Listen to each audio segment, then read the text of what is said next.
দেখেন না, ক্ষমতাবানকে বেইজ্জতি করেন না? করেন? চোখের সামনে করেন নাই? অত্যন্ত ক্ষমতাবানকে আল্লাহ তাআলা বেইজ্জতি করেছে। আবার অত্যন্ত দরিদ্র লোককেও আল্লাহ তাআলা ইজ্জত দান করেছেন। তার মানে ইজ্জত বেইজ্জত ক্ষমতা দুনিয়ার এই পালা বদলের আসল মালিককে। এই জন্য এই সেন্স যদি কারো মধ্যে থাকে, তাহলে এই মানুষটা দুর্নীতির আশ্রয় নিতে পারে না। কেউ যদি মনে করে যে আমার ডান দিকে কিরামান কাতিবিন ইয়ালামুনা মা তাফআলুন ইন্নাল আবরার লাফি নাঈম ওয়া ইন্নাল ফুজ্জার লাফি জাহিম, কেউ যদি মনে করে যে আমি যাই করি না কেন আমার ডান দিক এবং আমার বাম দিক এটা রেকর্ড হচ্ছে, তাহলে সে কি করে গোপনে সংগোপনে সিগনেচার দিয়ে মানুষের হক মারবে? এত ভাব, এত ক্ষমতা, এত ধন, এত দৌলত যদি পারো, নাফাকান ফিল আরদ আও সুল্লামান ফিস সামা, আমার আসমান ভেদ করে চলে যাও, কিংবা জমিনকে দ্বিখণ্ডিত হবে বলো নিচে ঢুকে যাও। পারি আমরা তা করতে? ধমক দিয়ে বলছেন এত ক্ষমতা, আসমান ভেদ করবে কি?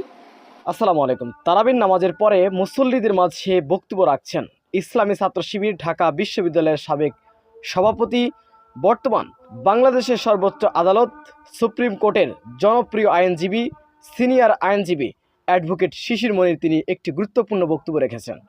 সুপ্রিয় দর্শক, আমরা দেখে আসবো বিস্তারিত। ইমাম সাহেব এবং পত্র এলাকার সম্মানিত মুসল্লিয়ান কেরাম, আসসালামু আলাইকুম ওয়া রাহমাতুল্লাহি তাআলা ওয়া বারাকাতুহু। তারাবির নামাজ পড়ে অনেক কষ্ট হয়েছে, রোজা রেখে তারপরে আপনাদেরকে আবার এরকম কষ্টে বলা হয়েছে। নিশ্চয়ই অনেক কষ্ট হয়েছে, সারাদিন রোজা রাখছেন, 29 রাকাত নামাজ পড়েছেন। তো আমি যে কথাটি বলার জন্যই মূলত দাঁড়ানো, সেই কথাটি হলো আমরা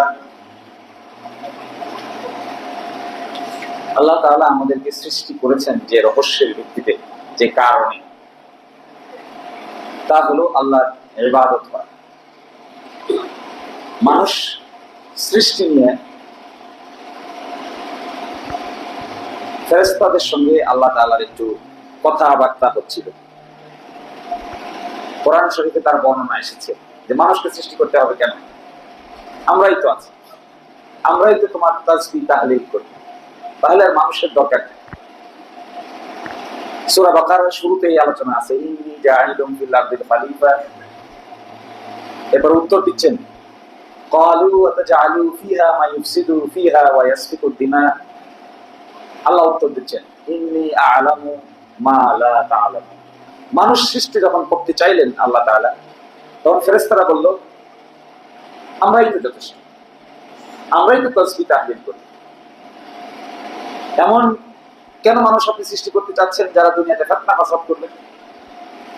তখন আল্লাহ তাআলা বললেন ইন্নী আ'লামু মা লা তা'লামুন, আমি যা জানি তোমরা তা জানো না।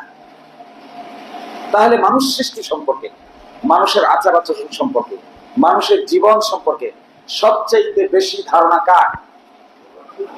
সবচেয়ে বেশি ধারণা কে রাখে? এর পিছনে কারণ হলো আল্লাহ নিজেই মানুষ তৈরি করেছেন। জগতে কি হয়? জগতে যে যে জিনিস তৈরি করে সেই জিনিস সম্পর্কে তার ধারণাই সবচেয়ে বেশি থাকে। এই মসজিদ যিনি বানিয়েছেন, এই মসজিদের পিলার, মসজিদের কারুকাজ, মসজিদের ফাউন্ডেশন সম্পর্কে সবচাইতে ভালো ধারণা কার? যিনি এই মসজিদ বানিয়েছেন তার। একই সাথে একটি বাচ্চাকে যখন বড় করা হয়, লালন পালন করা হয়, সন্তানকে যখন লালন পালন করে, তার শিশুকাল, তার যৌবনকাল, তার কৈশোর, তারপরে তার যৌবনকাল, এই লালন পালনের সময় একজন শিশুকে, তার সন্তানকে সবচেয়ে বেশি ভালো জানে কে? মা বাবা, মা। কারণ কি?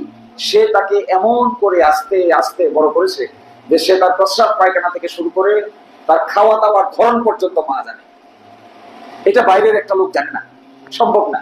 তো আল্লাহ তাআলা আমাদের সম্পর্কে সবচেয়ে বেশি জ্ঞাত, সবচেয়ে বেশি নলেজ রাখেন আল্লাহ তাআলা। আমরা কিন্তু নিজেরা নিজেদের সম্পর্কে এত কিছু জানি না। কেমন? যেমন ধরুন, একটা মানুষের জীবনকে যদি ভাগ করা হয়, তাহলে সে এক সময় ছিল আলমে আরো হয়, পৃথিবীতে আসার আগে সে আলমে আরো হয়েছে। পৃথিবীতে আসার পরে তার একটা শিশুকাল হয়, তার একটা কৈশোর হয়, তার একটা যৌবনকাল হয়, তার একটা বার্ধক্য হয়, তারপরে সে চলে যায় দুনিয়ার জিন্দগি শেষ করে ইন্তেকাল হওয়ার পরে আরেক জগতে চলে যায়। এই তো মানুষের জীবন পরিক্রমা। এই জীবন পরিক্রমায় মাঝখানের যে সময়টুকু থাকে যেখানে আমরা দুনিয়া চালাই কিংবা চলি, এইটাই সবচাইতে স্বল্প সমর্থন। এইটা কত হয়? 50, 60, 70, 80, 100, এরপরে কি? এরপরে তো আর লাশ পাওয়া ছাড়া কোনো গতি থাকে না। তাহলে এই 100 বছর সময়, 80 বছর সময়ই আমাদের জীবনের এই পার্টটুকুর উপর নির্ভর করে পরবর্তী পার্টটুকু কি হবে।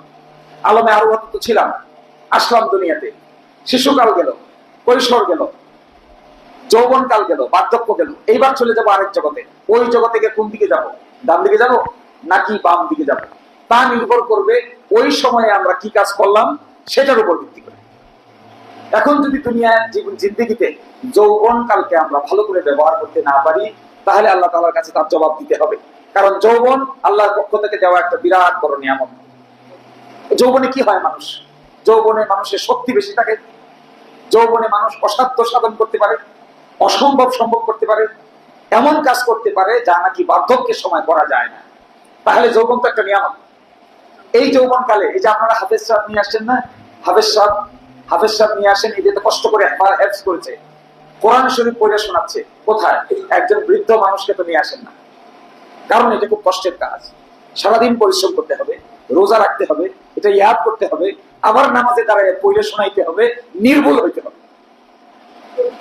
এই জন্য তো আমরা একজন 80 বছর বয়সের হাফেজ সাহেবকে ঠিক করি না, এই জন্য ঠিক করি মাত্র হাফেজ হয়েছে যারা, তাদেরকে। কারণ কি? তারা এই কাজে সবচেয়ে বেশি উপযোগী, তাই আমরা তাদের ঠিক করি।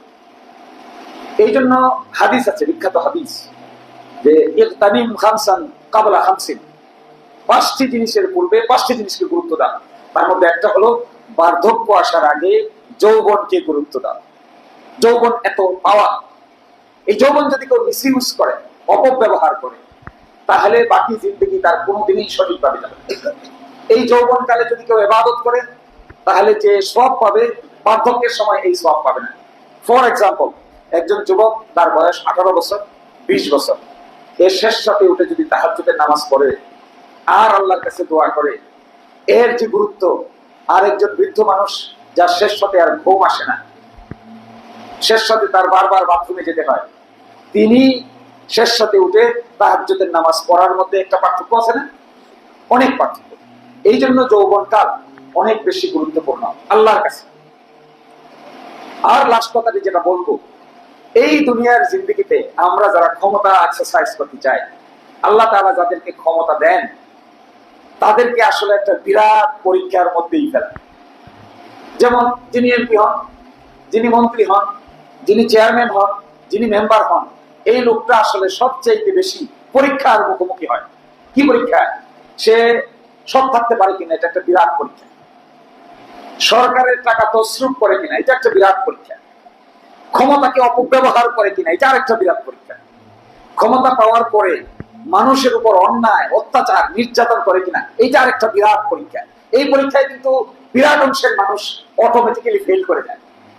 যখন ক্ষমতা আসে তখন এটাকে নিয়ামত মনে না করে প্রতিশোধ প্রবণ হয়ে অন্যের বিরুদ্ধে ব্যবস্থা নেওয়ার জন্য মানুষ ক্ষিপ্ত হয়ে যায়।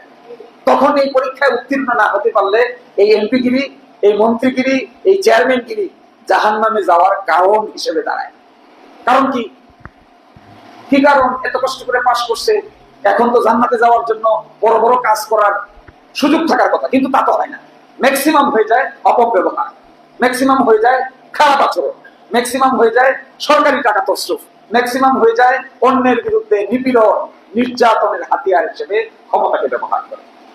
এই জন্য আল্লাহ তাআলা মানুষকে সতর্ক করছেন, কতগুলো ইতিহাস বর্ণনা করছেন কোরআনে। বর্ণনা করে বলছেন যে দেখেন, নমরুদের ক্ষমতাধর লোক ছিল। নমরুদ এমন ক্ষমতাধর লোক ছিল যে নিজেকে খোদা দাবি করত। আল্লাহ তাআলা সামান্য মশা নাকে দিয়ে ঢুকে মাথার ভিতরে নিয়ে জুতা পিটা করে দুনিয়াতেই মৃত্যুবরণ করে অপমান করেছেন। কারুন এবং সাদ্দাত তারা অপরিসীম ক্ষমতাধর ছিল। আল্লাহ তাআলা তাদেরকেও দুনিয়ায় গজব দিয়ে ধ্বংস করেছে। আবার দেখেন, অত্যন্ত ছোট মানুষকে আল্লাহ তাআলা সম্মানিত করেছে। এটা আমি প্রায়ই বলি। হযরতে বেলাল রাদিয়াল্লাহু তাআলা আনহুর নাম শুনেছেন? হযরতে বেলাল ছিল হাবশী গোলাম, কালো, চেহারা ছিল কুৎসিত। রাসূলের সাহাবীদের মধ্যে সবচাইতে কালো কুৎসিত ছিল হযরতে বেলাল রাদিয়াল্লাহু তাআলা। কিন্তু তিনি এই যে নামাজের আযানের যে প্রচলন হয়েছে, নামাজ পড়ার আগে যে আযানের প্রচলন হয়েছে, এটা তার আল্লাহ তাআলা এরকম একজন হাবশী গোলাম, একজন কুৎসিত কালো চরিত্রের দরিদ্র মানুষকে দিয়ে ইসলামের এমন বড় খেদমত করেছেন যে পৃথিবী যতদিন টিকে থাকবে, পৃথিবী যতদিন ইসলামের অস্তিত্ব থাকবে, ততদিন পর্যন্ত এই আযান এবং বেলালের নাম জীবিত অবস্থায় থাকবে। দেখেন আল্লাহ সম্মান কেমন করে দেয়। আমি আপনি ওয়াতুইযু মান তাশা ওয়া তুযিল্লু মান তাশা বিয়াদিকাল খায়র ইন্নাকা আলা কুল্লি শাইইন কাদির তুলিজুল লাইলা ফিন নাহার ওয়া তুলিজুন নাহারা ফিল লাইল ওয়া তুখরিজুল হাইয়্যা মিনাল মাইয়িতি ওয়া তুখরিজুল মাইয়িতা মিনাল হাইয়্য। আল্লাহ তাআলা ইজ্জত যাকে দেন, দেখেন না, ক্ষমতাবানকে বেইজ্জতি করেন না? করেন, চোখের সামনে করেন না? অত্যন্ত ক্ষমতাবানকে আল্লাহ তাআলা বেইজ্জতি করেছে। আবার অত্যন্ত দরিদ্র লোককেও আল্লাহ তাআলা ইজ্জত দান করেছেন। তার মানে ইজ্জত, বেইজ্জত, ক্ষমতা, দুনিয়ার এই পালা বদলের আসল মালিককে। এই জন্য এই সেন্স যদি কারোর মধ্যে থাকে, তাহলে এই মানুষটা দুর্নীতির আশ্রয় নিতে পারে না।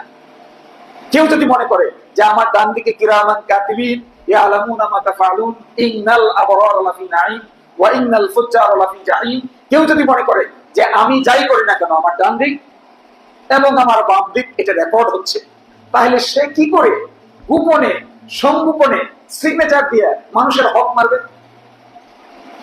কি করে মারবে? অন্ধকারে? ওখানেও তো কিরামান কাতিবিন আছে। অফিস রুমে? ওখানেও কিরামান কাতিবিন আছে। মসজিদে?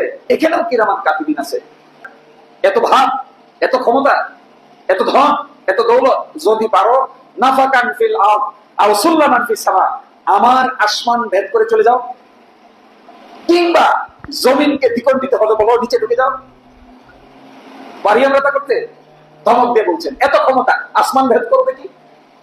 এত ক্ষমতা, জমিনকে দ্বিখণ্ডিত করে জমিনের নিচে ঢুকে যাও, লুকাও, দেখো আমি আল্লাহ তাআলা তোমাকে খুঁজে পাই কিনা। সাংঘাতিক ক্ষমতা। এই জন্য ওই দিনটা হবে খুব সাংঘাতিক, যেদিন আমাদের সবকিছু প্রকাশিত হয়ে যাবে। এবং সূরা জুমারে লাস্টের দিকে আল্লাহ তাআলা দুই গ্রুপ মানুষের কথা বলছেন, যেদিন বিচার হবে আদালতে আখিরাতে, সেদিন। সুপ্রদর্শক, দাবি শিবিরের সাবেক সভাপতি অ্যাডভোকেট শিশির মনিরের এই বক্তব্যটি আপনারা কিভাবে দেখছেন, অবশ্যই আপনাদের মূল্যবান মন্তব্য কমেন্ট বক্সে জানাবেন। সবসময় সত্য নির্ভর তথ্য পেতে স্বাধীন বাংলা টিভি ইউটিউব চ্যানেলটি সাবস্ক্রাইব করে আমাদের সাথে থাকুন। আসসালামু আলাইকুম ওয়া রাহমাতুল্লাহি ওয়া বারাকাতুহু।